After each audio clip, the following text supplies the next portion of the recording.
¿Qué te duele? ¿Qué te ronda? ¿Qué tienes en la cabeza? ¿Qué te duele? ¿Qué te ronda? Espacio de vida, sí. Espacio de vida. Espacio de vida, sí. Espacio de vida. Espacio de vida, sí. Espacio de vida. Espacio de vida, sí. Espacio de vida. ¿Qué te duele? ¿Qué te ronda? ¿Qué tienes en la cabeza? ¿Qué te ronda? ¿Qué te duele? ¿Qué tienes en la cabeza? Espacio de vida, sí. ¿Qué te ronda? Espacio de vida. ¿Qué te ronda? Con la licenciada Cecilia Botti.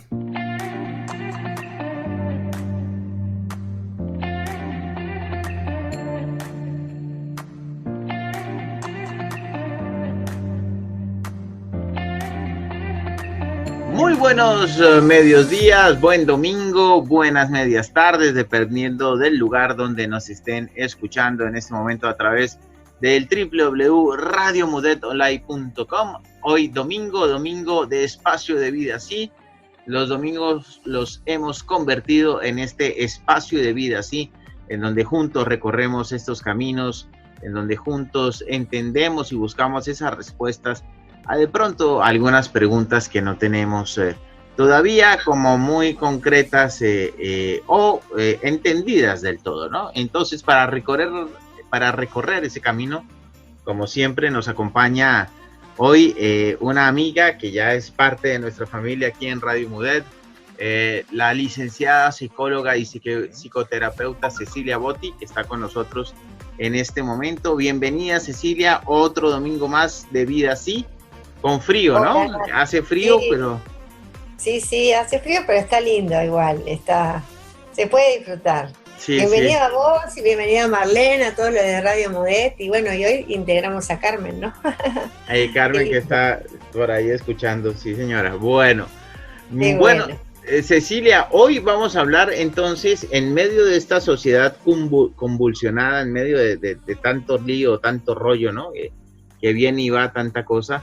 Pues vamos a conversar un poco sobre el papel del psicoterapeuta hoy en día, ¿no? En estos días de pandemia, en estos días de soledad. Yo creo que hace muchos años la humanidad no se sentía tan sola, ¿no? Y ha venido incrementando ese sentimiento de soledad día con día. Así que, pues nada, estamos aquí para escucharte, para que sepamos cuál es ese lugar, ¿no? El lugar del psicoterapeuta en la vida de hoy en día. Tal cual, Nacho, porque además muchas consultas son la soledad, la depresión, en este momento de pandemia. Y como hay muchas preguntas en relación a cómo se maneja una terapia hoy en día, gente que de repente nunca fue a una terapia o que quiere una ayuda, o también puede ser como acá hay una dinámica muy linda de colegas entre consultante y paciente que quieren hacer una consulta. También hay una asociación, una ONG que se llama Helpers, que la gente llama y es gratuito y hay que sostener. El rol del terapeuta es sostener, no es una terapia, y todas las demandas tienen que ver con la depresión, la soledad y bueno, todas estas cosas que le llevan. Pero bueno, para de alguna manera introducir un poco, también me motivó que un grupo de estudiantes de psicología, que en este momento están en primero de Facultad de Psicología, estuvieron conversando conmigo por Zoom, haciéndome preguntas para hacer un trabajo, y yo los escuchaba y bueno, me veía a mí, a mis colegas, a los que van a dar algunos de los que van a dar su experiencia acá, que no es nada sencillo estudiar psicología ni ser psicólogo, o sea, ninguna carrera es sencilla, pero esta es una carrera muy especial. Yo me preguntaba el lugar del terapeuta hoy y cómo surgimos. Tengo acá la grabación de Gonzalo, que él es estudiante de psicología, ahora lo escuchamos, pero quería contar un poco cómo fue que yo, una experiencia mía, de chica sentía que esto de psicología en aquel tiempo ni se sabía lo que era la psicología, pero yo sentía que había algo que tenía que ver con secretos familiares, con que yo quería saber más, con que yo quería entender más qué pasaba en mi casa. Bueno, yo justamente yo tenía 10 años cuando empezó la dictadura en el Uruguay, y en mi casa no era como en otras casas de colegas que tengo que se hablaba, se les informaban, en mi casa no. Entonces yo sabía que pasaban cosas y no escuché la radio y entré para adentro y yo no me daban explicaciones, y yo sentía que necesitaba saber, que necesitaba entender, que sentía vibra baja, sentía problemas, pero no sabía qué pasaba. Hasta que un día mi madre me dijo, se van para afuera, y yo me escondí en un ropero y escuché absolutamente todo lo que pasaba, una situación gravísima, familiar. Y desde ahí me abrió el ropero y me dijo, ya sé que vas a estudiar cuando seas grande. Y no me quiso decir. Y bueno, y ahí fue cuando no sabía y empecé a estudiar, y no solo la carrera, sino después me di cuenta que realmente estudiar psicología tiene que ver con, como hablábamos con estos muchachos que están en primero, con el sufrimiento. Si nosotros no pasamos por sufrimientos, por el dolor, por haber pasado experiencias traumáticas, es raro que podamos elegir estudiar psicología. Y después, a lo que vamos a hacer hincapié hoy, es al psicoterapeuta, que es distinto que psicología, porque está la psicología social, psicología empresarial, psicología pedagógica, hay muchísimas ramas. El terapeuta clínico es el que trabaja en el consultorio con el paciente, y ahora vamos a ver las distintas opiniones, las distintas corrientes. Una pregunta muy típica de los pacientes: ¿de qué corriente sos? Porque hay muchas corrientes. ¿Sos de tal corriente, psicoanalítica, gestáltica, lacaniana, conductista, sistémica? Hay muchísimas corrientes. Entonces, la pregunta del paciente a veces es, y como dicen mis colegas, nosotros que tenemos una trayectoria larga en esto, uno va estudiando durante todo el tiempo, está estudiando, porque esto va de alguna manera incrementando y cambiando. O sea, nosotros hace 40 años, ¿qué nos iban a enseñar? ¿Qué iba a pasar cuando viniera una pandemia? O sea, que tenemos que estar actualizándonos, tenemos que tener juega de cintura nosotros, en el sentido de ver cómo podemos acompañar a lo que muchos de mis colegas llaman consultantes. Eso tiene que ver con una aptitud que nosotros tenemos, con algo que ya traemos, con algo que se marcó desde nuestra infancia, y que bueno, que tiene que ver de alguna manera con la necesidad y el deseo, y que sale de adentro, de poder acompañar al otro y de poder acompañar en el sufrimiento, en el dolor. Porque esto es bien mío, ¿no? Esta opinión es bien personal. Si no sufriste cosas fuertes, es muy difícil que te dediques a esto, quizá te dedicas a otra cosa. Entonces a veces a mis pacientes yo les digo, pero mirá que antes de estar sentada ahí donde estás tú, antes de estar sentada donde estoy yo, estuve ahí.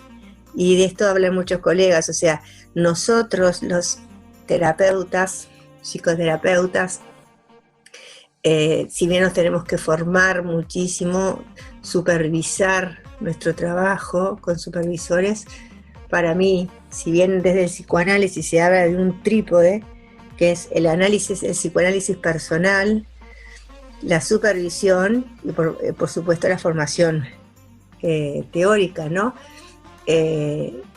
Si bien yo he integrado a lo largo de estos años las distintas corrientes, estoy 100% de acuerdo en esto que plantea el psicoanálisis.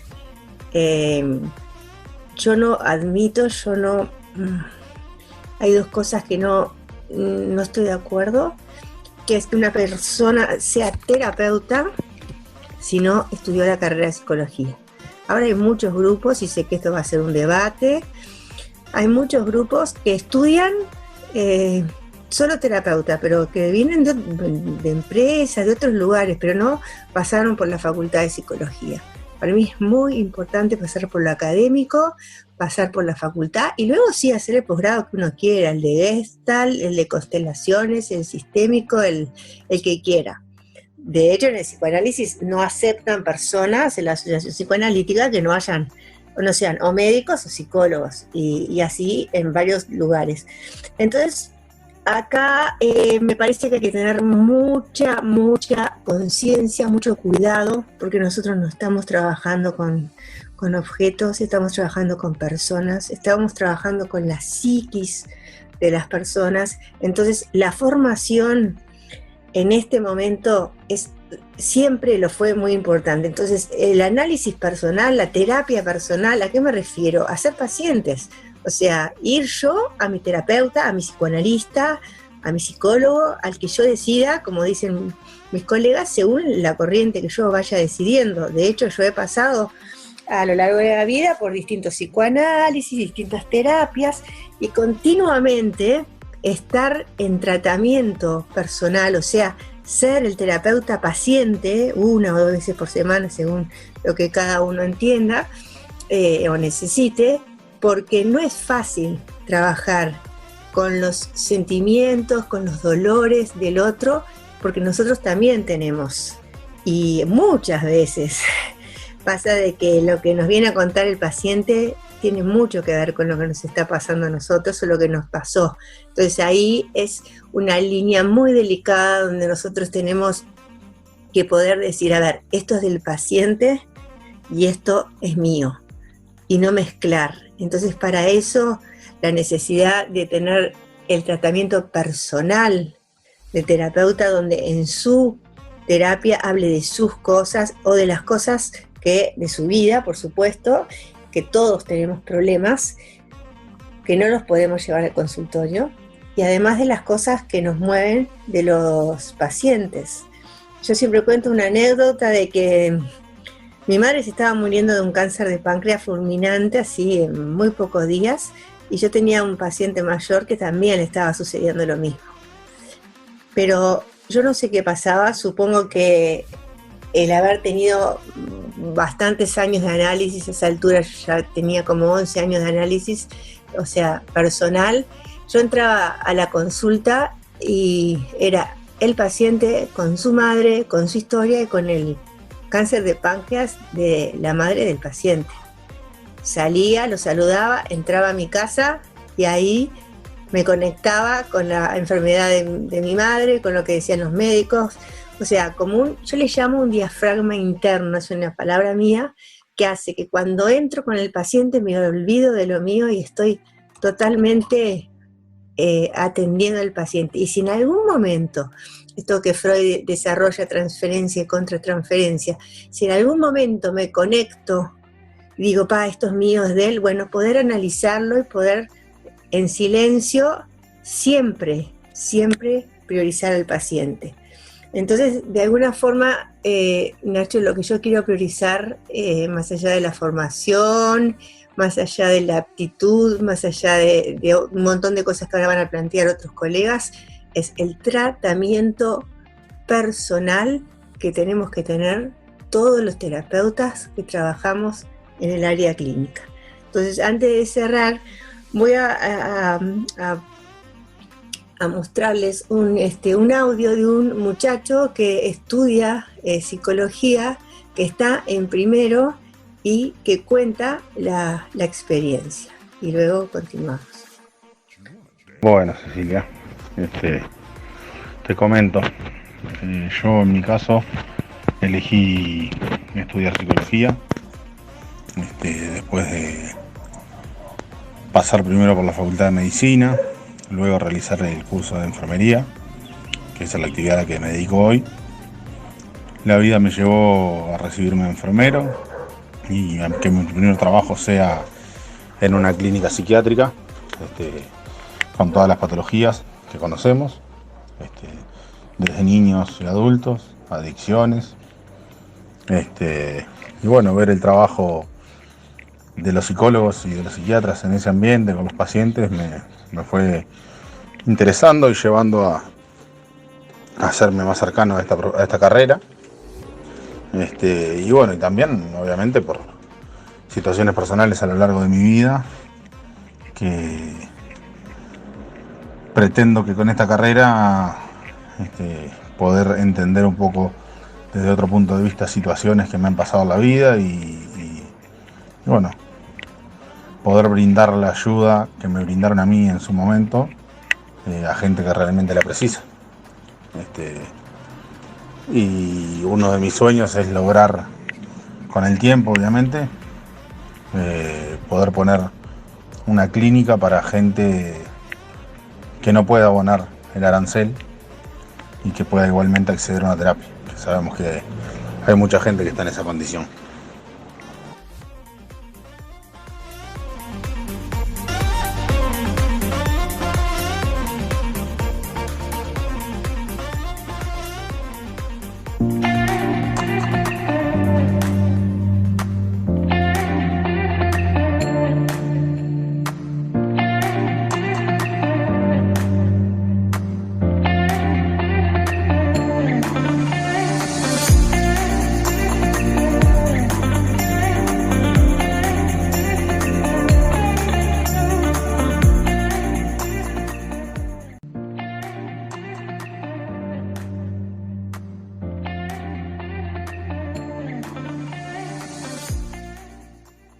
Muy bien, continuamos aquí en Espacio de Vida Sí con la queridísima amiga y parte de nuestra familia, Cecilia Botti, que es nuestra psicóloga de cabecera, si así se puede decir, acompañándonos hoy en este espacio tan lindo, este domingo, construyendo un espacio de vida así.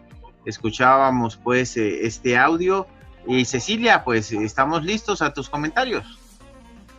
Bueno, Nacho, este comentario de Gonzalo Chávez, que es un estudiante de psicología, que bueno, que él, como cuenta, viene de la medicina, hizo algo de medicina y la enfermería. Él cuenta que lo hizo a mirar más detalladamente la mirada del psicólogo, la mirada del psiquiatra en un psiquiátrico donde él trabajaba. Pero obviamente hay muchísimos enfermeros o muchísimos asistentes que trabajan y que no hacen este camino. Él dice algo muy importante luego, también mis experiencias personales de vida, que es lo mismo que yo estaba diciendo, o sea, no cualquiera estudia psicología, no cualquiera pasa por la carrera de psicología y por el proceso posterior a la carrera, que yo siempre digo que es mucho más complejo porque es donde hay que formarse, continuar formándose. Entonces, este muchacho, digo, me parece que está como muy bien plantado, si bien está en primero de psicología y pasa que a veces los alumnos van a la facultad a ver si pueden entender sus problemas, pero no, para eso hay que ir a una terapia, para poder entender o poder sanar o poder, no sé, de alguna manera transcurrir los conflictos que tenemos, no es la facultad. Y él lo dice claramente.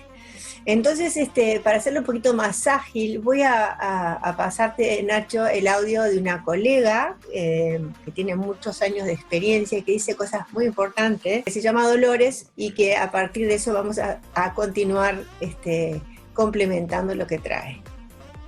Hola, Cecilia, este tema que propones reflexionar hoy, el lugar del psicoterapeuta en la actualidad, yo lo reflexiono en base a 4 ejes que para mí son fundamentales. Uno es la responsabilidad del terapeuta en su formación, que sea una formación sólida de la línea que sea, pero que sea consistente. En esa línea, en todas las líneas hay diferentes encuadres con los cuales se trabaja, y el encuadre es un factor fundamental para la tarea que se va a hacer con otra persona. Y de ahí voy al segundo punto que a mí me parece importante, que es que uno tiene el rol de acompañar a la persona o a las personas en un proceso de cambio. Y ahí surge uno de los temas que hemos discutido mucho en las diferentes corrientes, que es cómo llamar a esa persona que viene, ¿no? Si es un paciente, si es un consultante. A mí me gusta más hablar de consultante justamente por todo la connotación que tiene de pasividad la palabra paciente, aunque está muy incorporada en nuestro léxico y yo misma muchas veces la utilizo, pero en realidad hago el intento y el esfuerzo porque estoy convencida de que la persona que viene a la consulta tiene un rol activo. Esa persona es ella misma la que va a hacer su camino, la que va a hacer su proceso. Nosotros aportamos diferentes miradas, poder traer cosas que desde los lugares de represión que tiene la persona no está pudiendo ver, no está pudiendo relacionar, y nosotros tenemos ahí una función re importante. Y las otras dos cosas tienen que ver con el propio terapeuta, ¿no? Una es el trabajo personal a fondo de las diferentes situaciones que uno haya tenido en la vida. No quiere decir que uno haya tenido que vivir todo lo que le pasa a la gente, pero sí haber estado en el lugar de consultante, sí haber tenido que llegar a fondo en algo que para cada uno es lo más fuerte, es lo más doloroso, y eso es lo que nos permite contactar después con el dolor del otro, aunque no sean los mismos hechos. Y el cuarto factor importante para, en mi entender, es el tema del intercambio, la intervisión o la supervisión, como se quiera llamar, de acuerdo a las diferentes corrientes, entre colegas.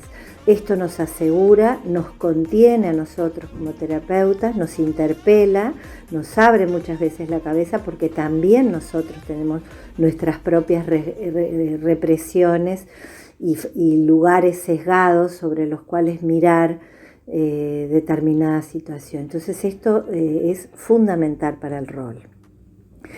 En relación a lo de hoy en día, yo diría que estos 4 elementos se mantienen, ¿no? Sí hay hoy en día muchísimos más abordajes y repetiría un poco lo mismo, ¿no? El que sea que se elija como abordaje, que sea consistente, que uno realmente lo haya aprendido, que uno realmente lo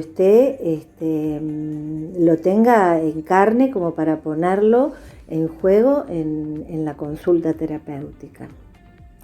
Por último, me encantaría enviar, por lo menos para que lo vean o lo busquen, un poema que es de Jacques Prévert, que para mí fue fundamental y en la primera terapia que hice allá hace muchos años, diría ya 40 años, y que me acuerdo que al terminar mi proceso se lo regalé a mi terapeuta.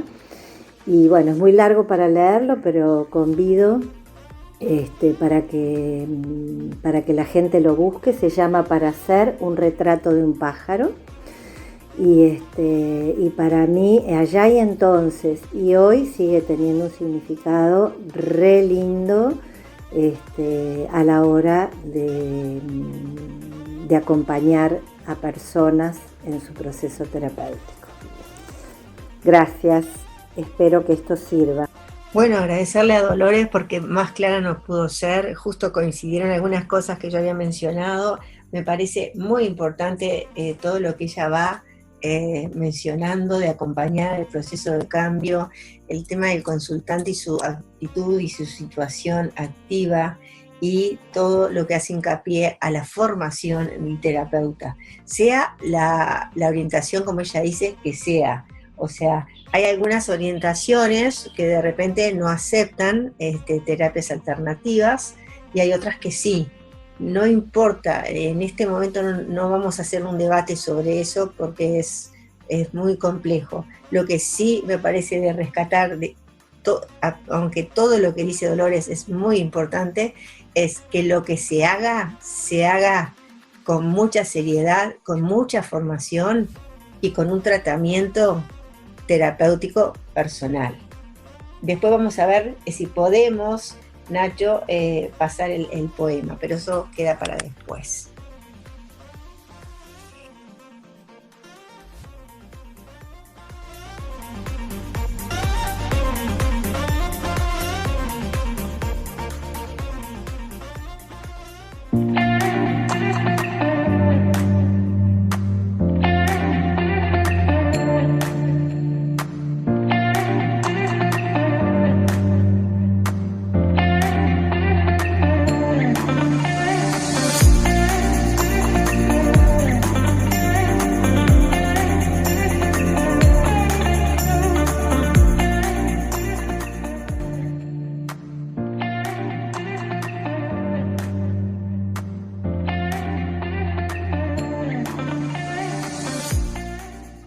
Bueno, agradeciéndole a Dolores sus hermosos y profundos y sabios comentarios.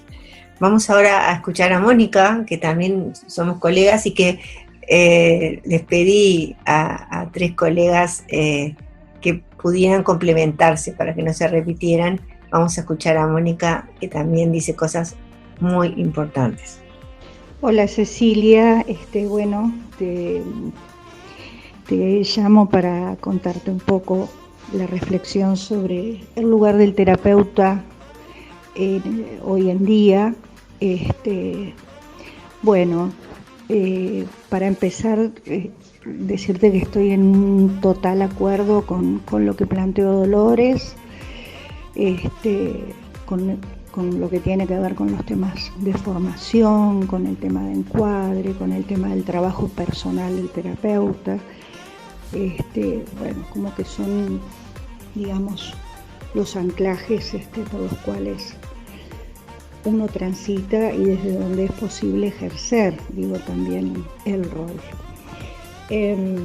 Yo quería referirme un poquito más en este caso al tema del vínculo entre el consultante y el psicoterapeuta, ¿no? En este lugar de acompañamiento, como dice ella, en el cual acuerdo, ¿no? Es un lugar en el cual, la persona que llamamos consultante, viene con algo que lo angustia, con algo que lo conflictúa y que no está pudiendo resolver por sí mismo.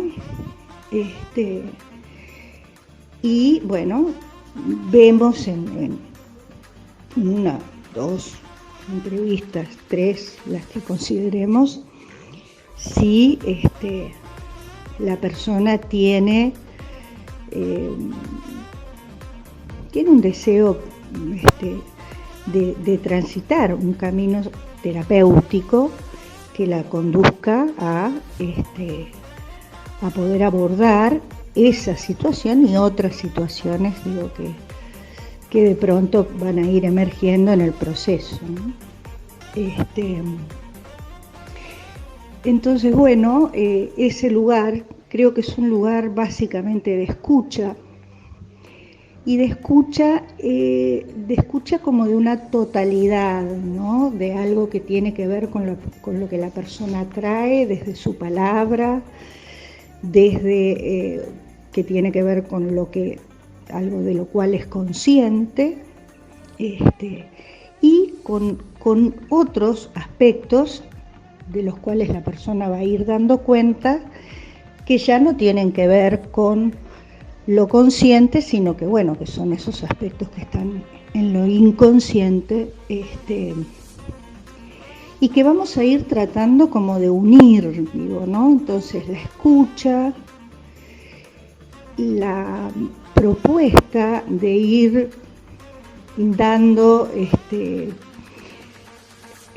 asociaciones, uniendo estos aspectos que tienen que ver con lo consciente y lo inconsciente, que tiene que ver con integrar la personalidad, ¿no? Es decir, nosotros tendemos a separar aspectos nuestros, a dividir, a fragmentar, ¿no? A quedarnos con aquello con lo cual nos sentimos más cómodos, que no necesariamente a veces es lo bueno, ¿verdad? Uno podría decir, me quedo con lo bueno y lo que no, y lo que es malo lo reprimo, pero a veces reprimo también lo bueno, ¿no? O sea, es lo bueno y lo malo es lo que es bueno o malo para mí, en mi vida, en mi historia, y eso es también un poco, creo yo, la función del terapeuta en esto de ir acompañando en un proceso de integración de la persona,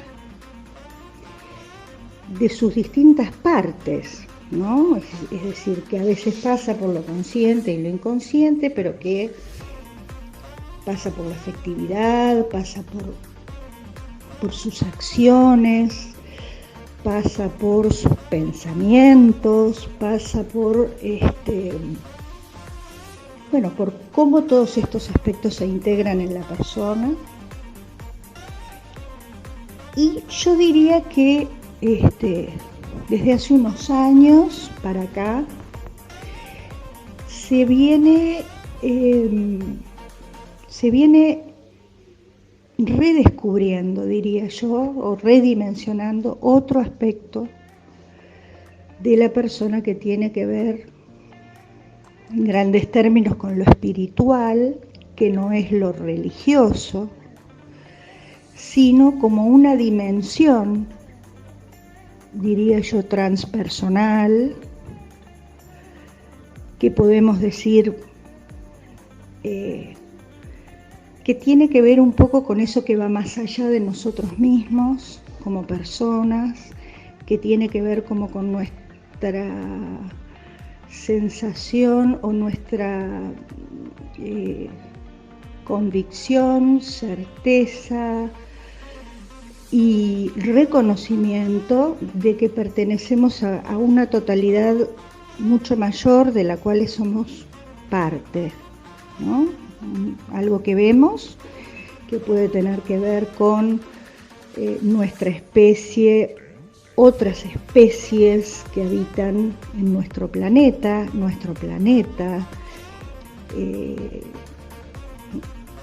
todo lo que tiene que ver con la naturaleza, los ríos, los bosques, en fin, todo eso que tiene que ver un poco en el nivel material, digo, con lo planetario, pero que también tiene sus expresiones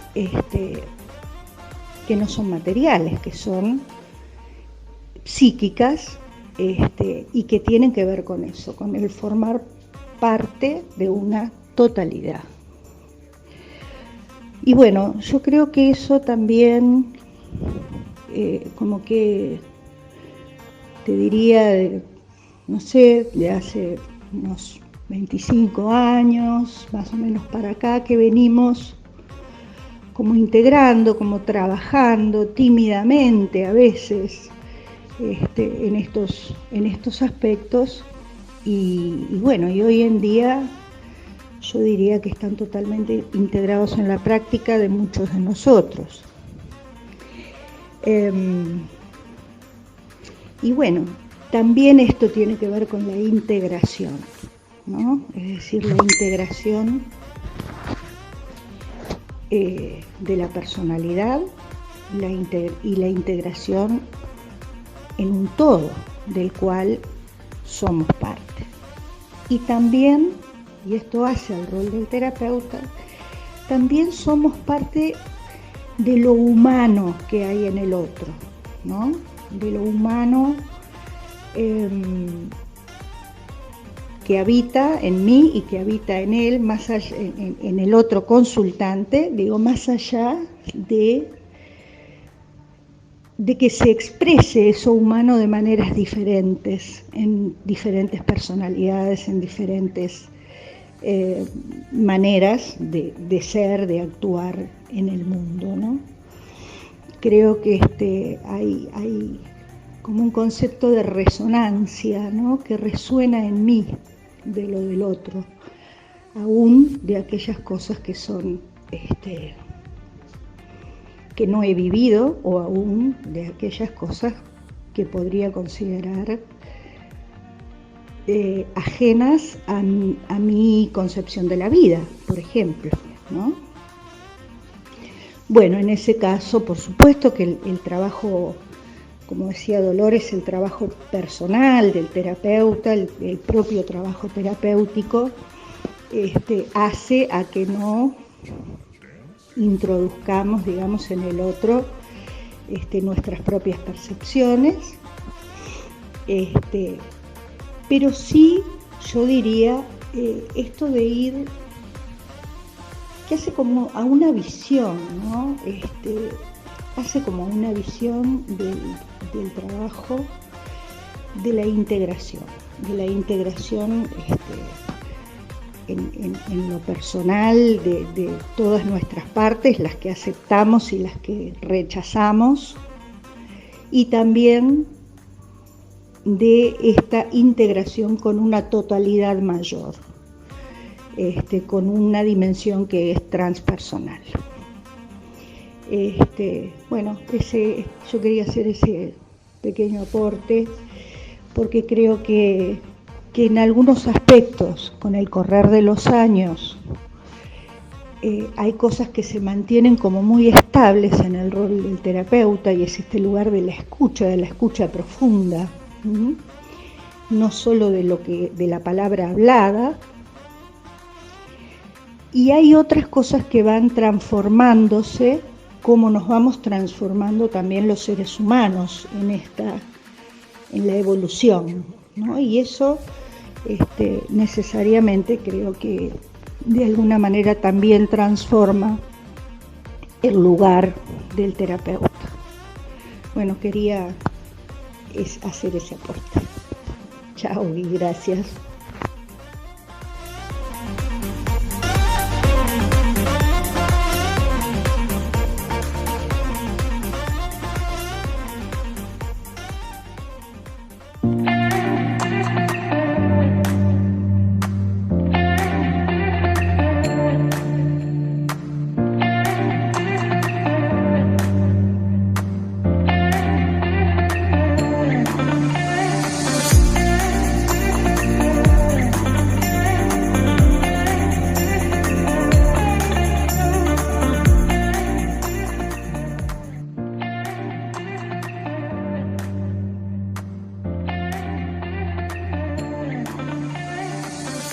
Muy bien, continuamos aquí en Espacio de Vida Así, ya en la recta final del programa del día de hoy, que ha estado muy interesante, conociendo el papel del psicoterapeuta en este momento, ¿no? En esta actualidad que estamos viviendo. Así que para finalizar, obviamente tenemos aquí a Cecilia, que pues nos lleva de la mano en esta recta final. Cecilia. Bueno, Nacho, después de escuchar el audio de Dolores y de Mónica, para no repetir las cosas muy importantes que dijeron, solo quiero agregar para que los oyentes puedan de repente comprender a qué se refieren cuando hay un gran debate a nivel psicológico sobre paciente y consultante. A mí me gusta mucho lo de la palabra consultante, porque el consultante, como bien decían, es algo activo. Yo consulto porque yo quiero, o sea, yo voy al psicólogo porque yo estoy angustiada, yo voy porque no sé qué me pasa, ¿no? Entonces, yo decido. A mí eso me parece muy importante. Si bien las dos lo mencionaron, yo quiero traer un ejemplo que pasa con los terapeutas, que además de trabajar con adultos, como en mi caso, trabajamos con niños. Entonces me llaman de un colegio, me llaman de algún lugar, tenemos un paciente para derivar, que realmente es un paciente, porque después vienen los padres y les pregunto, ¿pero el niño quiere venir? No es cuestión de que el niño quiera o no quiera. El niño tiene que venir porque en el colegio, si no viene, va a repetir el año, o si no tiene apoyo psicológico, tal cosa. Entonces, ese es algo que los terapeutas de niños nos encontramos mucho, muy, muy seguido. Yo, después de muchos años de trabajo, supervisiones y de supervisar con Vida Prego, que fue Cristina López Callapa, que fueron dos supervisoras espectaculares, aprendí muchísimo, que hoy en día, cuando me viene con esta consulta, lo que yo leo subliminal, lo que veo por debajo es, te traigo a mi hijo, te lo dejo acá en la sesión y me voy. Y entonces lo que yo leo es, el niño es el emergente del problema familiar, pero no es el que tiene que venir, son los padres. Entonces hoy en día lo que yo hago es trabajar en una combinación con los niños. Por ejemplo, veo una vez al niño y otra vez a los padres, o sea, porque a veces el niño ya tiene síntomas. El niño ya puede tener enuresis, encupresis, depresión, fobia, ataque de pánico, ya tiene un síntoma, entonces tiene que tratarlo. Hubo casos que les dije a los padres, miren, el niño está bien, los que tienen que trabajar, los que tienen que ver qué está pasando son ustedes. Pero por lo general, eso de te derivo a un paciente, ya sea niño, ¿él quiere? La pregunta es, si él quiere, no sé si quiere, pero lo necesita. Bueno, acá es donde yo quiero detenerme un minuto, que está pasando muchísimo ahora. Muchísimas personas llaman y dicen, ¿sabés qué? Fulanito necesitaría que vos hablaras, que vos lo trataras. A ver, fulanito quiere, no, porque no se da cuenta, no lo hago razonar, no lo hago entrar en caja a mi marido que tiene que consultar. Entonces ahí yo me detengo a esto que es el punto que se llama respeto. Respetemos los procesos de las personas. Yo puedo ver que tal persona necesita un tratamiento, necesita una consulta, necesita un apoyo, pero esa persona se niega, esa persona siente que no, hay que respetarla. O sea, una vez escuché una frase muy importante, no ayudes a alguien que no quiere ser ayudado. Puede ser muy duro esto que estoy diciendo, pero desde el punto de vista terapéutico hay que respetar y no juzgar, como tiene el programa, el tema de que, no consulta porque no quiere, porque tiene defensas muy resistentes, porque no importa si tiene o no tiene, no, todos tenemos defensas y las utilizamos y nos pueden estar haciendo bien o no. ¿A qué voy con esto? A de alguna manera respetar a la persona, que aunque tenga angustia, que aunque tenga una depresión enorme, que aunque tenga una adicción y no quiere consultar, no se lo puede obligar a ir al terapeuta. Parece muy tonto esto que estoy diciendo, pero realmente yo me encuentro día a día, y más con el coronavirus, que como las personas dicen, ay, no sabes lo mal que lo está pasando, llámalo a ver si, no, él quiere, no quiere, pero capaz vos no. La persona tiene que querer y nosotros tenemos que respetar. Todo llega y todo tiene un proceso. Y esto que decía Mónica, de tratar de unir lo inconsciente con lo consciente, que no es nada sencillo y que tiene que ver con integrar, y acá es donde está muy en juego la formación y los años de formación, es algo que tiene que ver con ir integrando y mostrándole al paciente esa integración entre lo inconsciente y lo consciente, respetando el proceso de la persona. O sea, puede venir un paciente y yo en la primera entrevista ver un montón de cosas, y yo no le voy a decir todo lo que veo. Voy, como dicen ellos, acompañando en un proceso de integración siempre y cuando quieran el consultante, de alguna manera, y pueda escuchar la interpretación o el acercamiento que le damos para que él mismo vaya uniendo, porque esa teoría que a veces corre de que los psicólogos damos consejos, que los psicólogos le decimos lo que... Nada que ver, eso es algo que no existe.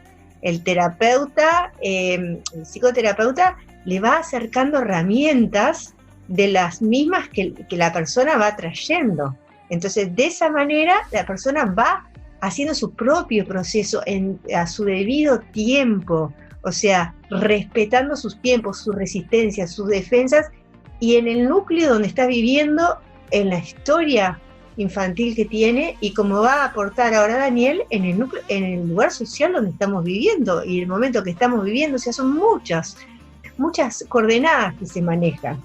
Y este otro tema que traía Mónica sobre lo espiritual, a mí me parece muy importante, es algo que es verdad, que surgió hace más o menos 20, 25 años, y que a veces algunos trabajamos tímidamente porque hay determinadas, a veces, teorías que realmente son muy duras con esto. Pero ella lo maneja de una manera muy respetuosa. Lo espiritual no es lo religioso, no se trata de ninguna religión, sino se trata de esa dimensión transpersonal que tiene que ver con nosotros mismos y reconocer, como dice ella, que somos parte de un planeta, de la naturaleza, y de integrarnos. Entonces, acá yo destacaría el tema que yo siempre trabajo mucho con mis pacientes, desarrollar la intuición. La intuición está relacionada con la naturaleza, está relacionada con el planeta. ¿Qué intuyo? ¿Qué siento? ¿Qué siento del otro? ¿Cómo puedo escuchar las manifestaciones y las señales que me manda el universo, que me manda o que recibo de la naturaleza o que recibo del otro? Entonces, de alguna manera, el desarrollar la intuición, porque a veces uno dice, ay, me parece que esto no es así. Bueno, si te parece, no es así. O sea, confiar en lo que intuimos. A medida que vamos madurando, cada vez la intuición se los va desarrollando más. Y como dice Mónica, en el camino de lo espiritual, donde nos conectamos con nosotros mismos, cuanto más conectados estamos, más claritos estamos de que esto es para mí o no es para mí. Yo, yendo por este camino, ¿me estoy exponiendo o estoy creciendo? Yo con estas personas que me estoy vinculando, ¿estoy recibiendo energía alta, vibrando alto, o estoy recibiendo quejas y cosas tóxicas? Entonces, cada momento, como siempre decimos en el programa, depende de nosotros, y como dice Ho'oponopono, todo está en nosotros. La responsabilidad es nuestra. No, acá no hay culpas de nadie, no hay culpas de, como puede haber si dice, ay, porque mis padres, ay, porque mi padre hizo, mi madre. No, eso ya fue, es el pasado, y la historia que nos tocó y que vinimos a aprender. Ahora somos adultos y nosotros tenemos que poder manejar con lo que tenemos y desarrollando muchísimo la intuición. Pero bueno, vamos a pasar y agradecerle a Daniel por el muy interesante aporte social, que también hay que integrarlo acá. Algo que creo que tiene que también reflexionarse para pensar qué lugar tenemos los terapeutas hoy es la dimensión social de las personas, pero en un sentido de cómo se transversalizan las instituciones en la vida, a lo largo de la vida de la gente, y de alguna manera cómo eso entra también al consultorio. Y para comprender que no es lo mismo que entender, se me ocurre que tenemos que también tener esa dimensión social para poder contextualizar la vida en un mundo compartido. Y en ese sentido, yo creo que para acompañar procesos terapéuticos es imprescindible. Hoy es cierto, como decía Dolores, hay muchos abordajes, pero yo creo que hay abordajes que en este aspecto tienen bastantes debilidades, porque ponen todo en la persona como si la persona fuera una isla en el medio de la nada o en el medio de un mundo sin relaciones de interdependencia.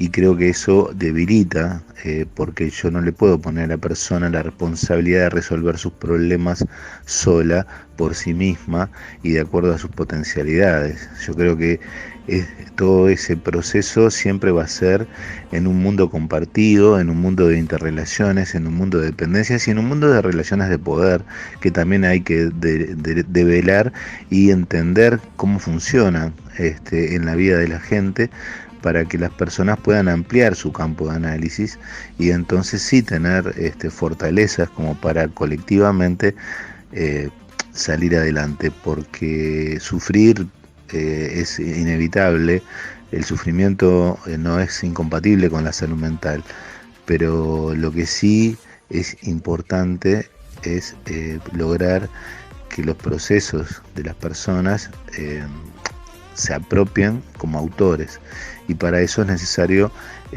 que puedan ver esta dimensión social compartida con sus relaciones de poder que determinan, pero que también podemos lograr conexiones, lazos que permitan salidas y realmente romper cadenas que nos limitan tanto internamente como en el medio que nos rodea. Bueno, era eso un poco para compartir y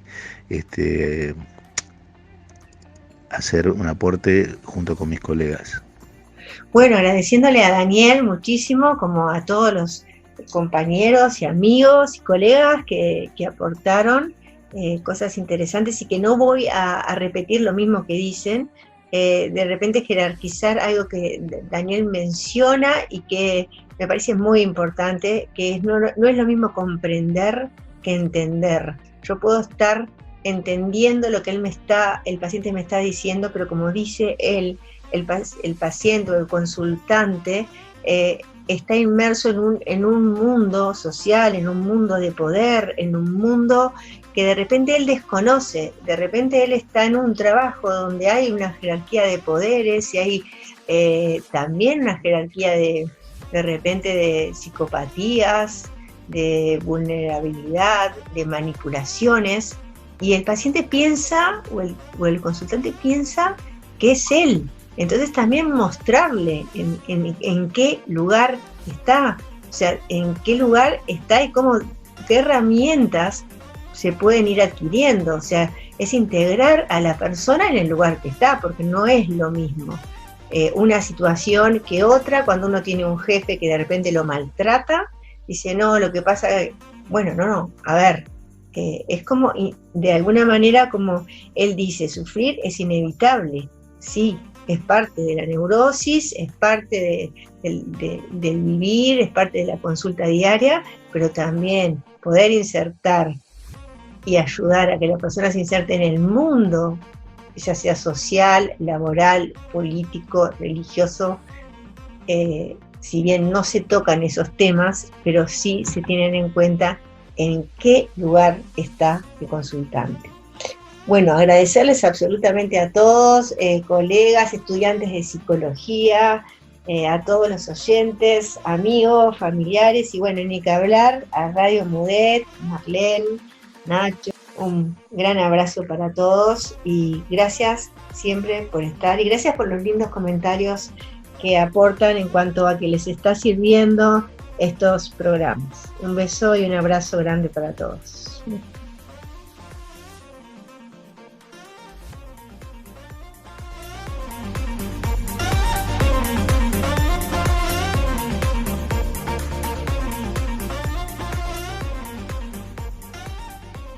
¿Qué te duele? ¿Qué te ronda? ¿Qué tienes en la cabeza? ¿Qué te duele? ¿Qué te ronda? Espacio de vidas, espacio de vida, espacio de vidas, espacio de vida, espacio de vidas, espacio de vida, espacio de vidas, espacio de vida. ¿Qué te duele? ¿Qué te ronda? ¿Qué tienes en la cabeza? ¿Qué te ronda? ¿Qué te duele? ¿Qué tienes en la cabeza? Espacio de vidas. ¿Qué te ronda? Espacio de vida.